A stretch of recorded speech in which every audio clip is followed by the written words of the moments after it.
ನಮಸ್ಕಾರ. 4ನೇ ಟಿ20 ಪಂದ್ಯಕ್ಕಾಗಿ 3 ದೊಡ್ಡ ಬದಲಾವಣೆ. ಹೀಗಿದೆ ಹೊಸ ಪ್ಲೇಯಿಂಗ್ 11. ಜೊತೆಗೆ ಟೀಮ್ ಇಂಡಿಯಾದಲ್ಲಿ ಯಾರೆಲ್ಲ ಸ್ಟಾರ್ ಆಟಗಾರರು ಇವತ್ತಿನ ಪಂದ್ಯಕ್ಕೆ ಎಂಟ್ರಿ ಕೊಡ್ತಾರೆ ಅಂತ ಪ್ರತಿಯೊಂದು ಅಪ್ಡೇಟನ್ನು ತಿಳಿಸ್ಕೊಡ್ತಾ ಬರ್ತೀನಿ. ಆದ್ದರಿಂದ ದಯವಿಟ್ಟು ನೀವೇನಾದರೂ ಇನ್ನೂ ನಮ್ಮ ಒಂದು ಯೂಟ್ಯೂಬ್ ಚಾನಲ್ಗೆ ಸಬ್ಸ್ಕ್ರೈಬ್ ಆಗಿಲ್ಲ ಅಂದರೆ ಸಬ್ಸ್ಕ್ರೈಬ್ ಆಗಿ. ಹಾಗೆ ನೀವು ಟೀಮ್ ಇಂಡಿಯಾದ ಅಪ್ಪಟ ಅಭಿಮಾನಿಗಳಾಗಿ ಈ ಒಂದು ವಿಡಿಯೋ ನೋಡುತ್ತಿದ್ದಲ್ಲಿ ದಯವಿಟ್ಟು ತಪ್ಪದೆ ಒಂದು ಲೈಕ್ ಮಾಡಿ.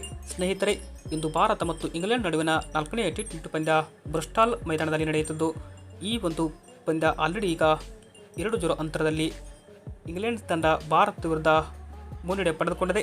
ಹೀಗಿರುವಾಗ ಭಾರತ ಈ ಒಂದು ಪಂದ್ಯ ಗೆದ್ದರೆ ಮಾತ್ರ ಇಲ್ಲಿ ಸರಣಿ ಜೀವಂತವಾಗಿರಲಿದೆ ಅಂತಲೇ ಹೇಳ್ಬೋದು. ಹೀಗಾಗಿ ಭಾರತ ಮಾಡಲು ಮಡಿ ಪಂದ್ಯವಾದರೆ ಅಂದರೆ ಗೆಲ್ಲಲೇಬೇಕಾದ ಪಂದ್ಯ ಅಂತಲೇ ಇದು ಹೇಳಲಾಗಿದೆ. ಬಟ್ ಈ ಒಂದು ಪಂದ್ಯ ಗೆಲ್ಲತಂದರೆ ಸರಣಿ ಭಾರತಕ್ಕೆ ಇನ್ನೂ ಜೀವಂತವಾಗಿರಲಿದೆ. ಇನ್ ಕೇಸ್ ಏನಾದರೂ ಈ ಒಂದು ಪಂದ್ಯ ಸೋತರೆ ಭಾರತ ಇಲ್ಲಿ ಸರಣಿ ಸೋಲೋದು ಖಚಿತ. ಹೀಗಾಗಿ ಇವತ್ತಿನ ಒಂದು ಪಂದ್ಯಕ್ಕಾಗಿ ಅಂದರೆ ಭಾರತ 4ನೇ ಟಿ20 ಪಂದ್ಯ ಗೆಲ್ಲಬೇಕಾದ್ರೆ ಯಾವೆಲ್ಲ ಬದಲಾವಣೆ ಮಾಡಬೇಕು, ಅದರ ಟೀಮ್ ಇಂಡಿಯಾ ಪ್ಲೇಯಿಂಗ್ 11 ಯಾವ ಥರ ಇರಬೇಕಂತ ಈ ಒಂದು ವಿಡಿಯೋದಲ್ಲಿ ನೋಡ್ತಾ ಬರೋದರೆ, ಮೊದಲಿಗೆ ಟೀಮ್ ಇಂಡಿಯಾದಲ್ಲಿ ಅಭಿಷೇಕ್ ಶರ್ಮಾ ಮತ್ತು ವೈಭವ್ ಸೂರ್ಯವಂಶಿ ಅವರು ಓಪನರ್ಗಳಾಗಿ ಕಣಕ್ಕಿಳಿದರೆ, ಇತ್ತ ಮಿಡಲ್ ಆರ್ಡರ್ನಲ್ಲಿ ಇಶಾನ್ ಕಿಶನ್, ಶ್ರೇಯಸ್ ಅಯ್ಯರ್, ಅಂದರೆ ತಿಲಕ್ ವರ್ಮಾ ಅಥವಾ ಸಂಜು ಸ್ಯಾಮ್ಸನ್ ಈ ಇಬ್ಬರಲ್ಲಿ ಒಬ್ಬರಿಗೆ ಅವಕಾಶ ಕೊಡುವ ಸಾಧ್ಯತೆ ಇದೆ. ನನ್ನ ಪ್ರಕಾರ ಸಂಜು ಸ್ಯಾಮ್ಸನ್ ಅವರಿಗೆ ಅವಕಾಶ ಕೊಟ್ಟರು ಇವತ್ತು ಕೊಡ್ಬೋದು.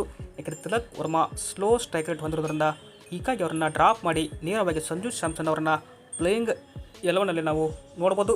ಜೊತೆಗೆ ಆಲ್ರೌಂಡರ್ ವಿಭಾಗದಲ್ಲಿ ಅಕ್ಷರ್ ಪಟೇಲ್ ಮತ್ತು ಶಿವಮ್ ದುಬೆ ಇದ್ದರೆ, ಇತ್ತ ಬಾಲಿಂಗ್ ವಿಭಾಗದಲ್ಲಿ ಹರ್ಷಿತ್ ರಾಣಾ, ಹರ್ಷದೀಪ್, ವರುಣ್ ಚಕ್ರವರ್ತಿ ಜೊತೆಗೆ ಪ್ರಿನ್ಸ್ ಯಾದವ್ ಇದು ನಮ್ಮ ತಂಡದ ಬಾಲಿಂಗ್ ಅಸ್ತ್ರ ಅಂತಲೇ ಹೇಳ್ಬೋದು.